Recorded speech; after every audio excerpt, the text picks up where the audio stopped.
इस नए गहन विश्लेषण में सभी का स्वागत है। आज हमारी इस चर्चा का विषय एक ऐसी चीज है जो हमारी डिजिटल दुनिया की नींव से जुड़ी है। हाँ, और वो है MongoDB डेटाबेस की सुरक्षा। बिल्कुल। और आज हमारे पास जानकारी का एक बहुत ही शानदार और टेक्निकल खजाना है। हम 3 प्रमुख और बेहद प्रामाणिक स्रोतों पर बात करने वाले हैं आज, जिसमें पहला है हार्डनिंग द होड नाम का एक बहुत ही विस्तारित ब्लॉग। हाँ, और दूसरा स्रोत है सेवरल लाइन्स का एक बेहतरीन वीडियो जिसमें सुरक्षा के प्रैक्टिकल टिप्स दिए गए हैं, और तीसरा है MyDBOps का एक बेहद टेक्निकल वेबिनार। तो इस पूरी चर्चा का मेन मिशन ये समझना है कि आखिर क्यों MongoDB हैकर्स का इतना पसंदीदा निशाना बन जाता है, और कैसे बुनियादी नेटवर्क सेटिंग्स से लेकर एडवांस क्रिप्टोग्राफी का इस्तेमाल करके डेटा को एक अभेद्य किले में बदला जा सकता है। ये एक ऐसा विषय है जिस पर टेक्निकल दुनिया में सबसे ज्यादा बात होनी चाहिए, पर अक्सर इसे डिप्लॉयमेंट की जल्दबाजी में नजरअंदाज कर दिया जाता है। डेटा को आज के दौर का नया तेल कहा जाता है, और हैकर्स हमेशा ऐसी जगहों की तलाश में रहते हैं जहां से इस तेल को बिना ज्यादा मेहनत के निकाला जा सके। MongoDB डेवलपर्स के बीच अपनी स्केलेबिलिटी और JSON आधारित डॉक्यूमेंट स्ट्रक्चर के लिए बहुत मशहूर है। लेकिन सुरक्षा के नजरिए से देखें तो यही खूबियां और इसे तेजी से सेटअप करने की आज़ादी कई बार एक बहुत बड़ी कमजोरी बन जाती है। चलिए इसको थोड़ा विस्तार से समझते हैं। जब हम कहते हैं कि इसकी फ्लेक्सिबिलिटी ही कमजोरी बन जाती है, तो इसका सीधा संबंध इस बात से है कि बिना सोचे समझे इसे कितनी जल्दबाजी में लाइव कर दिया जाता है। हाँ, हार्डनिंग द होड ब्लॉग में एक बहुत ही सटीक स्थिति का जिक्र है। एक स्टार्टअप या कोई डेवलपमेंट टीम अपना नया ऐप लॉन्च करने के लिए उतावली होती है। वो क्लाउड सर्वर पर MongoDB का इंस्टेंस स्पिन अप करते हैं, लेकिन जल्दबाजी में नेटवर्क फायरवॉल कॉन्फ़िगर करना भूल जाते हैं। और डिफ़ॉल्ट सेटिंग्स के साथ क्लाउड पर खुला हुआ डेटाबेस कुछ ही घंटों में ऑटोमेटेड बॉट्स की नज़र में आ जाता है। ये कोई सिद्धांत वाली बात नहीं है, ऐसा इंडस्ट्री में रोज हो रहा है। यहाँ जो बात सबसे ज़्यादा हैरान करने वाली है वो ये है कि MongoDBOps वेबिनार के आंकड़े इस हकीकत की गंभीरता को और भी डरावना बना देते हैं। उनके अनुसार इंटरनेट पर मौजूद लगभग 40% MongoDB इंस्टेंसेस बिना किसी सही ऑथेंटिकेशन या सुरक्षा के चल रहे हैं। 40%? जरा सोचिए, सुनने वालों के लिए कितना बड़ा नंबर है। सिर्फ साल 2020 में ही 22,000 MongoDB इंस्टेंसेस रैंसमवेयर का शिकार हुए थे। बाप रे! और बात यहाँ नहीं रुकती। 2021 की पहली तिमाही के डेटा के हिसाब से 3 लाख इंस्टेंसेस पूरी तरह से असुरक्षित अवस्था में इंटरनेट पर खुले पड़े थे। 3 लाख खुले इंस्टेंसेस? ये आंकड़ा सच में डराने वाला है। जो इंटरनेट ऑफ थिंग्स डिवाइसेस लगातार डेटा स्ट्रीम करते हैं, वो बिना सुरक्षा के इंटरनेट ऑफ थ्रेट्स बन गए हैं। और ये खतरे कितने बुनियादी स्तर पर मौजूद हैं, ये जानकर और भी हैरानी होती है। सेवरल लाइन्स के वीडियो में एक बहुत ही कड़वी सच्चाई बताई गई है। इतने एडवांस टेक्निकल दौर में भी डेटाबेस एडमिनिस्ट्रेटर्स और डेवलपर्स आज भी 1 2 3 4 5 6 जैसे कमजोर पासवर्ड का इस्तेमाल कर रहे हैं। और समस्या सिर्फ कमजोर पासवर्ड की नहीं है, सबसे बड़ी समस्या डिफ़ॉल्ट कॉन्फ़िगरेशन की है। हाँ, क्योंकि MongoDB में डिफ़ॉल्ट रूप से ऐसा कोई फीचर अनेबल नहीं होता जो बार बार गलत पासवर्ड डालने पर अकाउंट को लॉक कर दे, जिसे हम अकाउंट लॉकआउट कहते हैं। बिल्कुल। लेकिन एक मिनट, मैं सोच रही थी कि अगर ये इतना ही आसान है कि कोई भी लगातार पासवर्ड गेस करता रहे, तो इसे डिफ़ॉल्ट रूप से बंद क्यों नहीं किया जाता? क्या सुविधा के लिए सुरक्षा से समझौता किया जा रहा है? यही सबसे बड़ी बहस है। डेटाबेस वेंडर्स अक्सर एक फ्रिक्शनलेस डेवलपर एक्सपीरियंस देना चाहते हैं। अगर कोई डेवलपर अपना ही पासवर्ड भूल जाए और डेटाबेस उसे लॉक कर दे, तो डेवलपमेंट का काम रुक जाता है। तो इस सुविधा के चक्कर में हैकर्स को ब्रूट फोर्स अटैक करने की खुली छूट मिल जाती है। हाँ, वो ऑटोमेटेड स्क्रिप्ट्स चलाते हैं जो 1 सेकंड में हजारों पासवर्ड ट्राई करती हैं, और बिना लॉकआउट के वो मिनटों में सिस्टम क्रैक कर लेते हैं। ये तो ऐसा हुआ कि किसी ने घर के बाहर ताला तो लगाया है, लेकिन चोर को हजारों चाबियां आजमाने की पूरी छूट दे रखी है। और इसी कमजोरी को दूर करने के लिए MyDBOps वेबिनार में सुरक्षा के जिस मूल आधार की बात की गई है, उसे समझना जरूरी है, जिसे CIA ट्रायड कहते हैं। हाँ, कॉन्फिडेंशियलिटी यानी गोपनीयता, इंटेग्रिटी यानी अखंडता, और अवेलेबिलिटी यानी उपलब्धता। टेक्निकल दुनिया में ये ट्रायड हर सुरक्षा स्ट्रैटेजी का ब्लूप्रिंट होता है। डेटा सिर्फ उसी को दिखना चाहिए जिसके पास अधिकार है, जो कि कॉन्फिडेंशियलिटी है। और डेटाबेस में मौजूद जानकारी के साथ रास्ते में या स्टोरेज में कोई छेड़छाड़ नहीं होनी चाहिए। ये इंटेग्रिटी हुई। और जब भी एप्लीकेशन को डेटा की ज़रूरत हो वो बिना किसी डाउन टाइम के मिलना चाहिए। अवेलेबिलिटी, जो कि रैंसमवेयर अटैक के दौरान सबसे पहले छीन जाती है। यहाँ पर बात सच में बहुत दिलचस्प हो जाती है, क्योंकि इस CIA ट्रायड को टेक्निकल रूप से लागू करने के लिए जिस आर्किटेक्चर का इस्तेमाल होता है उसे AAA आर्किटेक्चर कहा जाता है। ऑथेंटिकेशन, ऑथराइजेशन और ऑडिटिंग। सबसे पहले बात करते हैं ऑथेंटिकेशन की। ये तय करता है कि जो यूजर डेटाबेस से जुड़ने की कोशिश कर रहा है वो वास्तव में वही है जो वो होने का दावा कर रहा है। स्रोतों के अनुसार MongoDB डिफ़ॉल्ट रूप से SCRM मैकेनिज्म का इस्तेमाल करता है। हाँ, SCRM यानी salted challenge response authentication mechanism. ये पासवर्ड को सीधे नेटवर्क पर नहीं भेजता, बल्कि एक क्रिप्टोग्राफिक चैलेंज का इस्तेमाल करता ये है। बेसिक सुरक्षा के लिए ठीक है, लेकिन एंटरप्राइज स्तर पर एक और बहुत ही एडवांस तरीका है जिस पर वेबिनार में जोर दिया गया है। और वो है X.509 सर्टिफिकेट बेस्ड ऑथेंटिकेशन। सही कहा। इस X.509 तरीके को इतना सुरक्षित क्यों माना जाता है? क्या ये किसी पासवर्ड लेस सिस्टम की तरह काम करता है? दोनों के पास क्रिप्टोग्राफिक रूप से साइन किए गए डिजिटल सर्टिफिकेट्स होते हैं। तो जब कनेक्शन बनता है तो वो एक दूसरे के सर्टिफिकेट की जांच करते हैं। यहाँ सबसे खास बात यह है कि MongoDB इसके लिए एक एक्सटर्नल डेटाबेस का इस्तेमाल करता है। इसका मतलब है कि ऑथेंटिकेशन का काम MongoDB खुद नहीं करता, बल्कि किसी बाहरी सेंट्रलाइज्ड आइडेंटिटी प्रोवाइडर पर छोड़ देता है, जैसे LDAP या Kerberos। ये एक बहुत ही शानदार अप्रोच है। क्रेडेंशियल्स को डेटाबेस से बाहर रखना सुरक्षा की एक और लेयर जोड़ देता है। एक तरह से। हाँ, अब मान लेते हैं कि ऑथेंटिकेशन हो गया, यूजर की पहचान पक्की हो गई। इसके बाद बारी आती है दूसरे ए की, यानी ऑथराइजेशन। यूजर सिस्टम में तो आ गया, लेकिन वो कौन से कलेक्शंस देख सकता है और क्या बदलाव कर सकता है, इसके लिए रोल बेस्ड एक्सेस कंट्रोल या RBC का इस्तेमाल होता है। और यहीं पर कई डेवऑप्स टीम्स सबसे बड़ी गलती करती हैं। सुविधा के लिए वो अक्सर हर एप्लीकेशन या डेवलपर को रूट या क्लस्टर एडमिन एक्सेस दे देते हैं, जबकि प्रिंसिपल ऑफ लीस्ट प्रिविलेज का पालन करना बहुत जरूरी है। अगर कोई डेटा एनालिटिक्स टूल है तो उसे सिर्फ डेटा रीड करने का एक्सेस होना चाहिए। उसे डेटाबेस का स्ट्रक्चर बदलने या डेटा ड्रॉप करने का अधिकार क्यों होना चाहिए? एक गलत क्वेरी और पूरा डेटाबेस हमेशा के लिए गायब हो सकता है। ये बहुत ही क्रिटिकल पॉइंट है।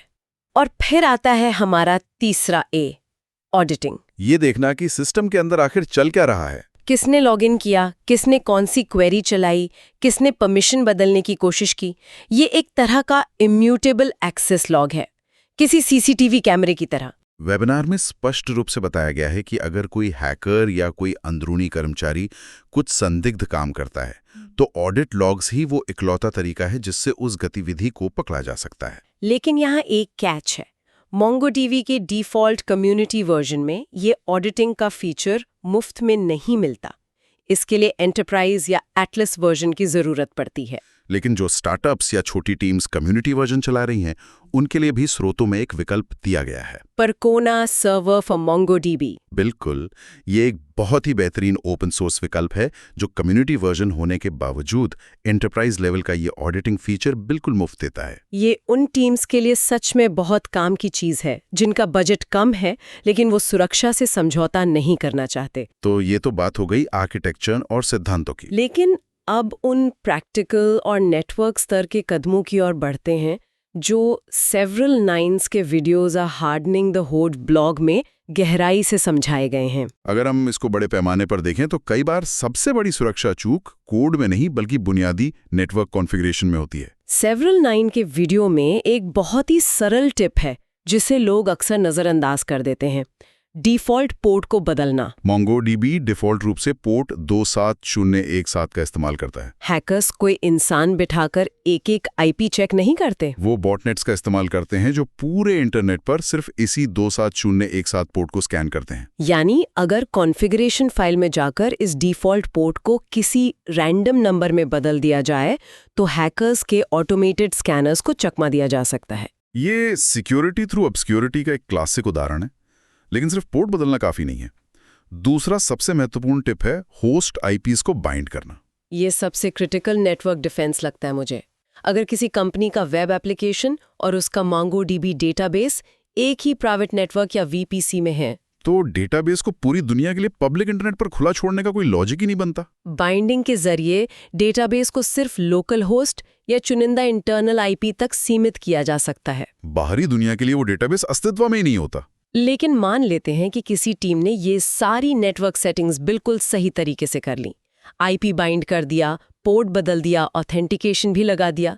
क्या इसके बाद सब कुछ 100% सुरक्षित मान लिया जाए? हार्डनिंग द होड्स ब्लॉग बताता है कि इसके बाद भी एक बहुत बड़ा खतरा बना रहता है, और वो बाहर से नहीं बल्कि अंदर से आता है। कंपनी के डेवऑप्स इंजीनियर को एक फिशिंग ईमेल आता है। वो अनजाने में एक मलेशियस लिंक पर क्लिक कर देता है। अब चूंकि उस इंजीनियर के सिस्टम के पास डेटाबेस का इंटरनल एक्सेस है, तो वो मैलवेयर सीधा वीपीसी के अंदर पहुंच जाता है। सारे फायरवॉल धारे के धारे रह जाते हैं। ऐसे में रैंसमवेयर नेटवर्क के अंदर से ही मोंगोडीबी तक पहुंचता है और पूरे डेटा को इनक्रिप्ट कर देता है। और फिर हैकर डिक्रिप्शन की के बदले बिटकॉइन में फिरौती मांगता है। और यहीं पर काम आती है बैकअप स्ट्रेटजी। ऐसे हमलों से बचने के लिए स्रोत सामग्री में ओपलॉग यानी ऑपरेशंस लॉग का बहुत ही महत्वपूर्ण जिक्र किया गया है। ये ओपलॉग मोंगोडीबी का एक ऐसा फीचर है जो डेटाबेस में होने वाले हर एक राइट या अपडेट ऑपरेशन को रिकॉर्ड करता है ना? हाँ, ये मुख्य रूप से रेप्लिका सेट्स के बीच डेटा सिंक करने के लिए होता है, लेकिन बैकअप में ये तरनधार साबित होता है।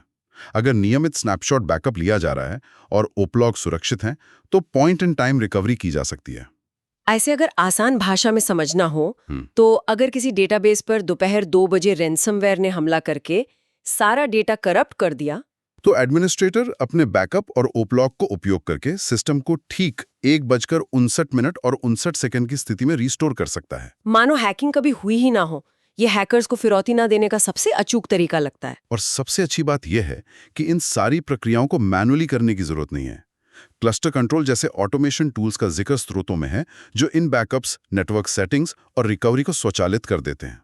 इसके साथ ही सुरक्षा कॉन्फ़िगर करने के बाद उसे टेस्ट करना भी उतना ही जरूरी है। टेलनेट या एनमैप जैसे नेटवर्क स्कैनिंग टूल्स का उपयोग करके ये जांच चाहिए कि बाहर से कोई पोर्ट खुला तो नहीं है।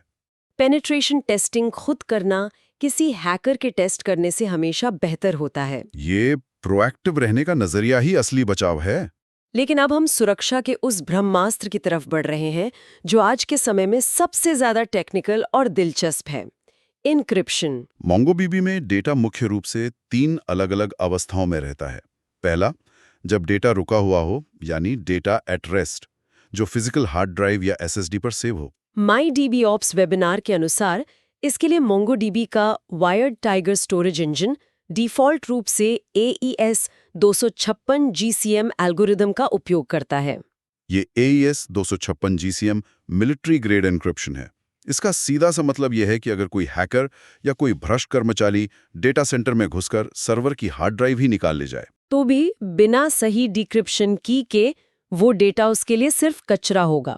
दूसरी अवस्था है जब डेटा सफर में हो, यानी data in transit, client application से सर्वर तक नेटवर्क के जरिए जा रहा हो। इसके लिए TLS या SSL सर्टिफिकेट्स का इस्तेमाल होता है ताकि कोई बीच में बैठकर डेटा को स्निफ या पढ़ ना सके। डेटा एट रेस्ट और डेटा इन ट्रांजिट तो आज के समय में लगभग हर डेटाबेस में स्टैंडर्ड प्रैक्टिस बन चुके हैं। असली जादू तीसरी अवस्था में होता है, जिसे client side field level encryption या CSFLE कहते हैं। ये तब काम आता है जब डेटा उपयोग में हो, यानी data in use. MyDB's webinar में इस तकनीक को बहुत ही गहराई से समझाया गया है। ये फीचर सच में गेम चेंजर है। अक्सर होता क्या है कि डेटाबेस एडमिनिस्ट्रेटर के पास पूरे डेटाबेस का एक्सेस होता है। मान लीजिए किसी ई-कॉमर्स एप्लीकेशन के डेटाबेस में यूजर्स के क्रेडिट कार्ड नंबर या हेल्थ रिकॉर्ड्स स्टोर हैं। एक सामान्य सेटअप में डेटाबेस जब चाहे उन नंबर्स को देख सकता है, लेकिन CSFLE में डेटा एप्लीकेशन के स्तर पर ही इनक्रिप्ट हो जाता है। और डेटाबेस के अंदर सिर्फ एक साइफर टेक्स्ट यानी एक रैंडम बाइनरी कोड के रूप में जाता है। इस प्रक्रिया को टेक्निकल भाषा में एनवेलप एन्क्रिप्शन कहा जाता है। इसमें 2 तरह की क्रिप्टोग्राफिक कीज का इस्तेमाल होता है जो इसे इतना सुरक्षित बनाता है। पहली होती है डेटा एन्क्रिप्शन की, यानी DEK। ये वो चाबी है जो असल डेटा जैसे कि क्रेडिट कार्ड नंबर को एन्क्रिप्ट करती है। लेकिन अगर ये चाबी डेटाबेस के पास ही रख दी जाए तो सुरक्षा का कोई मतलब नहीं रहेगा। इसलिए दूसरी चाबी आती है कस्टमर मास्टर की या CMK। इस मास्टर की का काम होता है पहली वाली चाबी को एन्क्रिप्ट करना, यानी चाबी को भी ताले में रखकर एक और चाबी से बंद कर दिया गया। और ये मास्टर की डेटाबेस में नहीं रहती। बल्कि AWS KMS या HashiCorp Vault जैसे किसी बाहरी बेहद सुरक्षित की मैनेजमेंट सर्विस में रखी जाती है। जब एप्लीकेशन को वो क्रेडिट कार्ड नंबर देखना होता है तो वो सबसे पहले मास्टर की को कॉल करता है, उससे डेटा एन्क्रिप्शन की को डिक्रिप्ट करता है और फिर उस DEK से असल डेटा को डिक्रिप्ट करता है। ये पूरी प्रक्रिया बैकग्राउंड में मिलीसेकंड्स में होती है।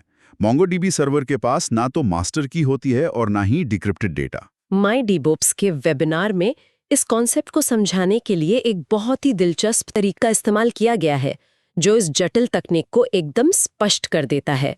इसे एक डॉक्टर की पर्ची की तरह देखा जा सकता है। जब कोई डॉक्टर पर्ची पर दवाइयां लिखता है तो वो एक खास मेडिकल भाषा या हैंडराइटिंग में होती है जिसे सिर्फ डॉक्टर खुद पढ़ सकता है या फिर दवाई की दुकान वाला केमिस्ट समझ सकता है। ये एक बहुत ही सटीक एनालॉजी है।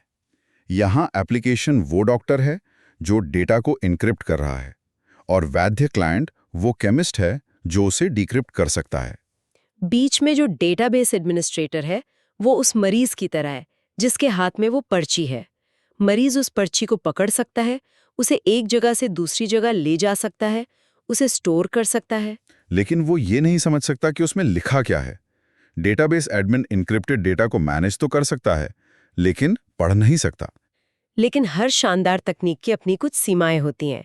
CSFLE के साथ एक बहुत बड़ी समस्या ये थी कि इस इनक्रिप्टेड डेटा के अंदर सर्च या कॉम्प्लेक्स क्वेरी नहीं की जा सकती थी। अगर क्रेडिट कार्ड नंबर पूरी तरह से रैंडम साइफर टेक्स्ट बन गया है तो कोई एप्लीकेशन उस विशिष्ट नंबर को डेटाबेस में ढूंढेगा कैसे? और यहीं पर MongoDB ने वर्जन 6.0 में सुरक्षा के इस स्तर को एक कदम और आगे बढ़ा दिया है। वेरिएबल एन्क्रिप्शन के जरिए ये एक नया पब्लिक प्रीव्यू फीचर है। ये पूरी तरह से रैंडमाइज्ड एन्क्रिप्शन होने के बावजूद एन्क्रिप्टेड डेटा पर जटिल क्वेरी चलाने की सुविधा देता है। लेकिन कोई रैंडम डेटा पर सर्च कैसे कर सकता है? वेबिनार में इसके पीछे की जो तकनीक बताई गई है वो काफी जटिल है। जब क्वेरिएबल एन्क्रिप्शन काम करता है तो वो असल डेटा के साथ साथ बैकग्राउंड में 3 खास मेटाडेटा कलेक्शंस बनाता है। हाँ, ये 3 कलेक्शंस है ESC यानी एन्क्रिप्टेड सीक्वेंस कलेक्शन, ECC यानी एन्क्रिप्टेड चंक कलेक्शन और ECOC यानी एन्क्रिप्टेड कंपैक्शन ऑब्जेक्ट कलेक्शन। इन भारी भरकम नामों का सीधा सा काम ये है कि ये एक तरह का सिक्योर इंडेक्स बनाते हैं। जब एप्लीकेशन कोई एन्क्रिप्टेड वैल्यू सर्च करता है तो वो एक सिक्योर टोकन भेजता है। डेटाबेस इन मेटाडेटा कलेक्शंस का इस्तेमाल करके उस टोकन को मैच करता है और बिना डेटा को डिक्रिप्ट किए सही रिकॉर्ड खोजकर वापस भेज देता है। ये क्रिप्टोग्राफी के नजरिए से एक बहुत बड़ी उपलब्धि है। डेटाबेस सर्वर सर्च कर रहा है, मैच कर रहा है, लेकिन उसे खुद नहीं पता कि वो सर्च क्या कर रहा है। लेकिन जाहिर सी बात है, इस स्टार की सुरक्षा मुफ्त में नहीं आती, इसकी एक कीमत चुकानी पड़ती है।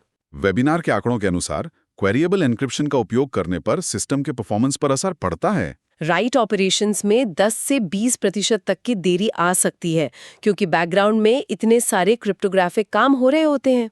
इसके अलावा जो मेटाडेटा कलेक्शंस बनते हैं उनकी वजह से स्टोरेज की जरूरत 2 से 3 गुना तक बढ़ जाती है। यानी अगर कोई डेटा 100 GB का था तो वो 300 GB का स्पेस ले सकता है। इसलिए आर्किटेक्ट्स को ये सलाह दी जाती है कि इस तकनीक का इस्तेमाल पूरे डेटाबेस पर ना करके केवल उन विशिष्ट फील्ड्स पर किया जाए जो बेहद संवेदनशील हैं, जैसे कि सोशल सिक्योरिटी नंबर, बैंकिंग जानकारी या पर्सनल हेल्थ रिकॉर्ड्स। सही कहा। तो इस सब का आखिर मतलब क्या है? आज के इस विस्तारित टेक्निकल चर्चा को अगर हम समेटें तो सबसे बड़ी सीख यही मिलती है कि आज के दौर में MongoDB या किसी भी डेटाबेस की सुरक्षा सिर्फ एक चेक बॉक्स नहीं है, बल्कि ये पूरे सिस्टम आर्किटेक्चर की नींव है। हार्डनिंग द होड की केस स्टडीज, सेवरल लाइंस के नेटवर्क टिप्स और MyDBOps की डीप क्रिप्टोग्राफी से एक बात बिल्कुल साफ हो जाती है कि हैकर्स हमेशा सबसे कमजोर कड़ी की तलाश में रहते हैं। डिफॉल्ट पोर्ट बदलने और IP बाइंडिंग जैसे बुनियादी नेटवर्क डिफेंस से लेकर CIA ट्रायड को लागू करने तक, ओप्लॉक से point in time recovery set करने और एनवेलप इंक्रिप्शन का इस्तेमाल करने तक हर एक लेयर महत्वपूर्ण है। डिफेंस इन डेप्थ का सिद्धांत ही सुरक्षा का सबसे बड़ा बचाव है। इससे एक बहुत जरूरी सवाल खड़ा होता है। आज हमने क्वेरिएबल इंक्रिप्शन जैसी अत्याधुनिक तकनीकों के बारे में विस्तार से जाना, जहां डेटा ना सिर्फ स्टोरेज में बल्कि प्रोसेसिंग और सर्चिंग के दौरान भी पूरी तरह से इंक्रिप्टेड रहता है। जिस तेजी से ये क्रिप्टोग्राफिक तकनीक विकसित हो रही है, क्या हम भविष्य में एक ऐसी डिजिटल दुनिया देखेंगे जहां डेटा ब्रीच या रैंसमवेयर जैसे शब्द अपनी प्रासंगिकता खो देंगे? जरा सोचिए किसी के लिए भी कि अगर किसी एडवांस हैकर ग्रुप ने सारे फायरवॉल्स तोड़ भी दिए, ऑथेंटिकेशन बाईपास कर लिया और सारा डेटा अपने सर्वर पर डाउनलोड भी कर लिया, तो भी उनके हाथ क्या लगेगा? केवल एक कभी ना टूटने वाला मैथमेटिकल नॉइस। वो डेटा उनके लिए पूरी तरह से बेकार होगा। क्या साइबर सुरक्षा का भविष्य फायरवॉल्स के जरिए डेटा को छिपाने में नहीं, बल्कि अत्याधुनिक क्रिप्टोग्राफी के जरिए उस डेटा को हैकर्स के लिए इतना महत्वहीन और डिक्रिप्ट करने में असंभव बना देने में है कि उसे चुराने का कोई आर्थिक मतलब ही ना रह जाए? ये सिस्टम आर्किटेक्चर को देखने का एक बहुत ही अलग और विचारोत्तेजक नजरिया है। शायद हम सच में उस टेक्निकल भविष्य की ओर बढ़ रहे हैं जहां डेटाबेस का हैक होना एक मामूली टेक्निकल ग्लिच माना जाएगा।